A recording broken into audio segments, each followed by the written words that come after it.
इंडी breeds को adopt कीजिए। पेट breeds हमारे बहुत हैं।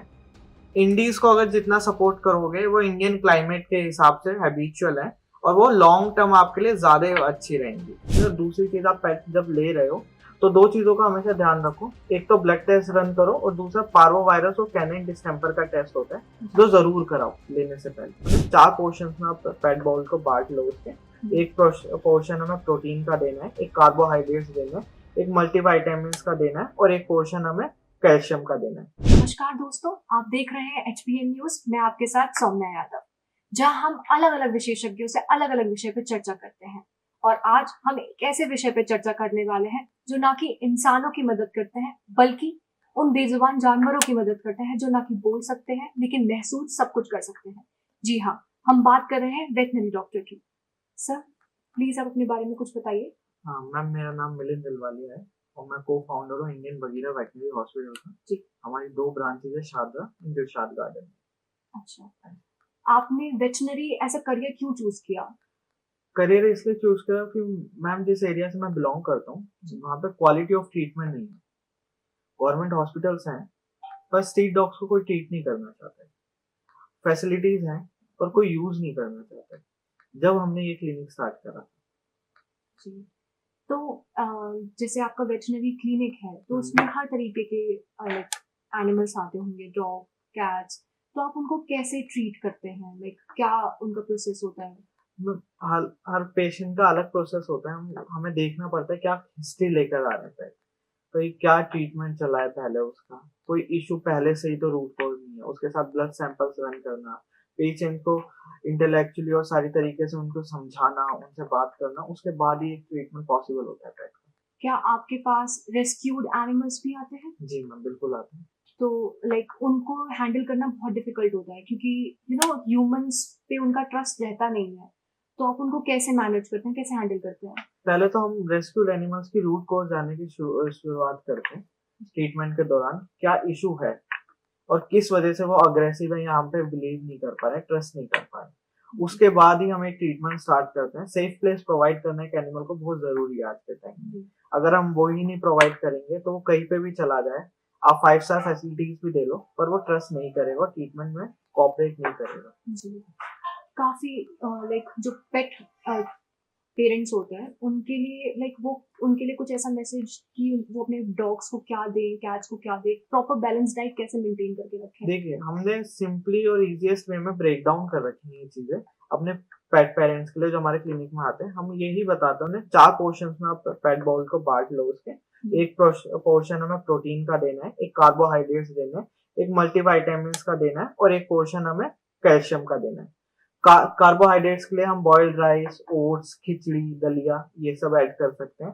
प्रोटीन के लिए आपके पास जो भी वेजिटेरियन नॉन वेजिटेरियन रिसोर्सेज हो, जैसे आपका सोय हो गया, चिकन हो गया, एग हो गया, टोफू हो गया, ये ऐड कर सकते हो। मल्टीविटामिन की मिनरल्स की पूर्ति करने के लिए आप उसमें सीजनल वेजिटेबल्स आती है हमारी, पंपकिन प्यूरे हो गया, कैप्सिकम हो गया, ब्रोकली हो गया, ये ऐड कर सकते हो। और कैल्शियम के लिए आप 1 स्कूप दही या फिर उसके साथ साथ बटर मिल्क वगैरह कर्ड वो ऐड कर सकते हो। ये प्रॉपरली बैलेंस डाइट होती है अगर आप बाहर का फूड नहीं देना चाह रहे हो पेट को कोई। ओके। जैसे जब हम डॉग अडॉप्ट करते हैं या कैट अडॉप्ट करते हैं तो हमें क्या चीज का ख्याल रखना चाहिए? सबसे पहले तो हमें पता होना चाहिए हम कौन सी ब्रीड ले रहे हैं। और दूसरी चीज कि हम उसे फर्स्ट टाइम पेट पेरेंट्स को मैं बोलूंगा बड़ी 20 केजी से अबव की ब्रीड्स कभी मत लीजिए आप, क्योंकि वो एक्सेसिबल नहीं होती है। उनको मेंटेन करना थोड़ा मुश्किल हो जाता है फर्स्ट टाइम पेट पेरेंट्स से। और दूसरी चीज, आप पेट जब ले रहे हो तो दो चीजों का हमेशा ध्यान रखो। एक तो ब्लड टेस्ट रन करो और दूसरा पार्वो वायरस और कैनिन डिस्टेम्पर का टेस्ट होता है जो जरूर कराओ लेने से पहले। तो ये सबसे जरूरी है पेट को परचेज करने से पहले 2025 में। ओके।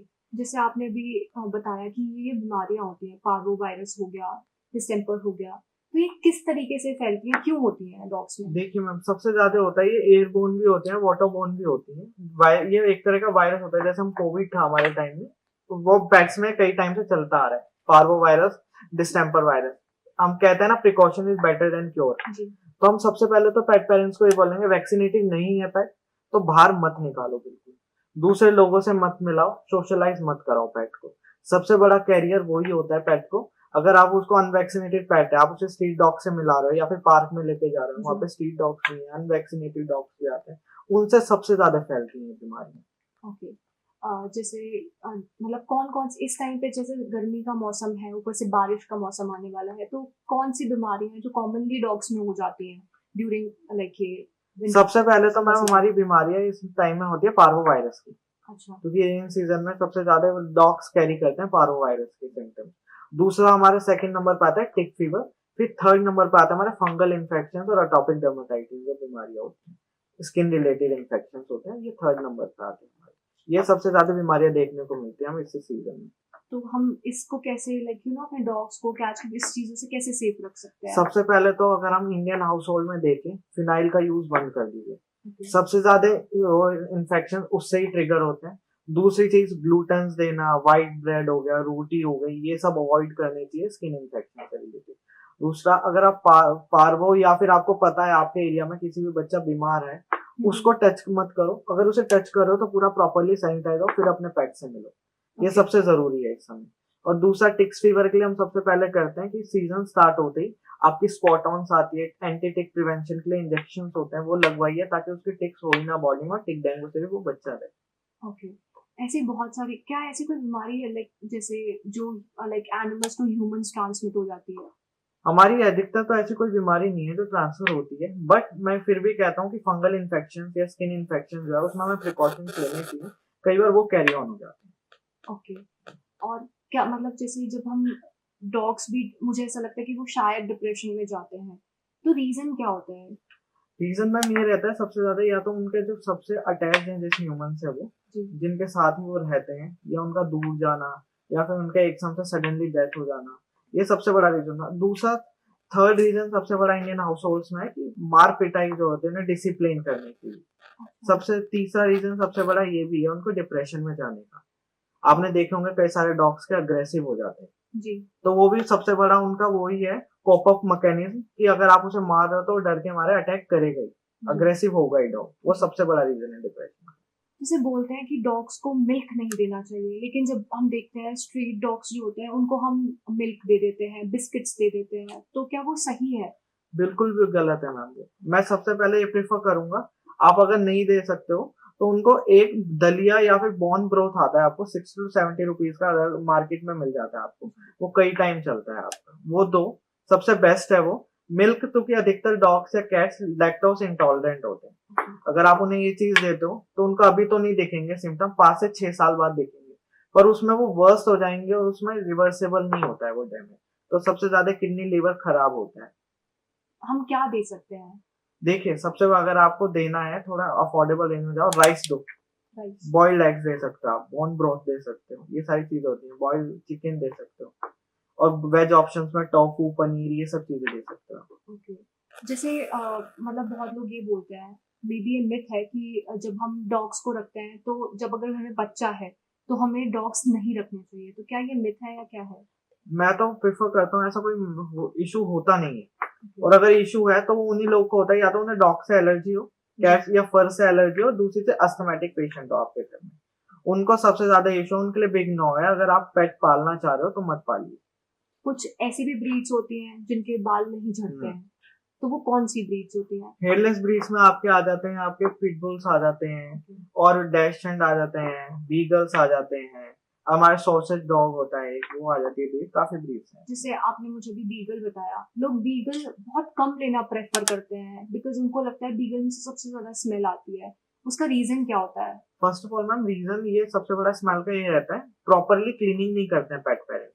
जैसे हम भी अगर वॉशरूम में बाहर जा रहे हैं तो हम प्रॉपर क्लीन करते हैं, अपने हैंड्स को भी सैनिटाइज करते हैं। उनको हम अगर वॉक करके ला रहे हैं तो एक छोटा सा शेड्यूल होता है 5 मिनट का, कि पेट वाइप से लेके उनको क्लीन कर दो सारा जो एरिया होता है जहाँ पे यूरिन वगैरह की छींटे पड़ती हैं उनके। तो अगर वो करते रहते हैं रेगुलर बेसिस पे तो उससे स्मेल आती ही नहीं है, फाउल कोई भी स्मेल नहीं आएगी। और वीकली बात कराते रहोगे आप तो उसमें कोई इशू नहीं होता, कोई ऑर्डर नहीं आता है पेट में। ओके। जैसे डॉग्स के और कैट्स के हमें क्या क्या प्रोसेस रखना चाहिए, मतलब कब तक वो कराना चाहिए, उनके टेस्ट कब लाइक कब कब कराने चाहिए?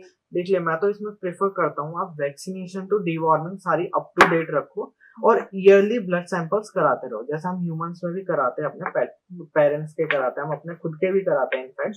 तो अगर आप ईयरली कराते हो तो आपको पता चलता रहता है उनका फंक्शनिंग कैसी है। ब्लड वाइटल्स का पता चलता है, लीवर किडनी का पता चलता है आपको इस चीजों से। क्योंकि अगर हमें छोटी सी भी दिक्कत होगी हमें जब भी पता चल जाएगी, वो 5 से 6 साल बाद कितनी उभर के आएगी उसको हम वहीं पे रोक सकते हैं 5 से 6 साल पहले। Okay. काफी सारी चीजें होती हैं, जैसे डॉग्स, मतलब लोगों के ना मिसकंसेप्शंस होते हैं कि डॉग्स बाइट कर लेते हैं। काफी सारी न्यूज भी वायरल होती हैं, जो स्ट्रीट डॉग्स होते हैं वो बाइट जब समर का सीजन आता है तो दे गेट मोर एग्रेसिव। उसके पीछे का कुछ रीजन है? सबसे बड़ा रीजन तो मैम ये है कि अधिकतर सोसाइटीज में आजकल दिल्ली में क्या हो गया है, प्रोहिबिट कर देते हैं खाना देना। अच्छा। खाना भी नहीं देने रहे हैं, पानी भी नहीं होता है उन बच्चों के लिए, तो वो उस वजह से वो अग्रेसिव होकर बाइट करते हैं। वैसे अगर आप प्रॉपरली उन्हें मील खिला रहे हो, उनके लिए वाटर सप्लाईज है वहाँ पे जो आप इंतजाम करके रख रहे हो, तो कभी कोई इशू नहीं होगा ऐसा। ओके। जैसे लाइक जो फीमेल डॉग्स होती हैं व्हेन दे गेट प्रेग्नेंट, उसके बाद दे मतलब पहले वो बहुत प्लेफुल रहती हैं, उसके बाद सडनली वो खेलना बंद कर देती हैं, बहुत अपने ही जोन में चली जाती हैं। तो उसके पीछे का रीजन क्या होता है? एक तो मैम कई सारे रीजन होते हैं, एक तो हार्मोनल इम्बैलेंस होता है फर्स्ट टाइम की प्रेगनेंसी में। दूसरा मदरली इंस्टिक्ट्स किक्ड इन हो जाते हैं एकदम से, थोड़ा काम नेचर, थोड़ा नॉनचलेंट नेचर जो होता है उनका वो कम होता चला जाता है, मदरली वाइब में ज्यादा आ जाती है बच्चे। इस वजह से वो ज्यादा अधिकतर काम और कंपोज हो जाते हैं उससे। ओके। तो ऐसा कोई मैसेज जो हमारी ऑडियंस को देना चाहे कि हमें पेट्स की कैसे टेक केयर करनी चाहिए, एनिमल्स की कैसे टेक केयर करनी चाहिए? देखिए सबसे बड़ा रीजन तो यही होता है, आप ग्लूटेन और मिल्क अवॉइड करो, उससे बड़ी चीज कोई नहीं है, आपका पेट बचा रहेगा। तो आप 10 से 12 साल लेके चलते हो, ये उससे ज्यादा ही जिएगा अगर आप ये प्रिकॉशंस लेके चलोगे। और दूसरी चीज, इंडी ब्रीड्स को अडॉप्ट कीजिए। पेट ब्रीड्स हमारे बहुत हैं, इंडीज को अगर जितना सपोर्ट करोगे वो इंडियन क्लाइमेट के हिसाब से हैबिचुअल है, और वो लॉन्ग टर्म आपके लिए ज्यादा अच्छी रहेंगी और पॉकेट फ्रेंडली होती हैं वो breeds. Thank you so much sir, आपने इतना वक्त मुझे दिया। Thank you. वीडियोस देखने के लिए सब्सक्राइब करें HBN न्यूज़, बेल आइकन दबाकर लेटेस्ट नोटिफिकेशन पाएं।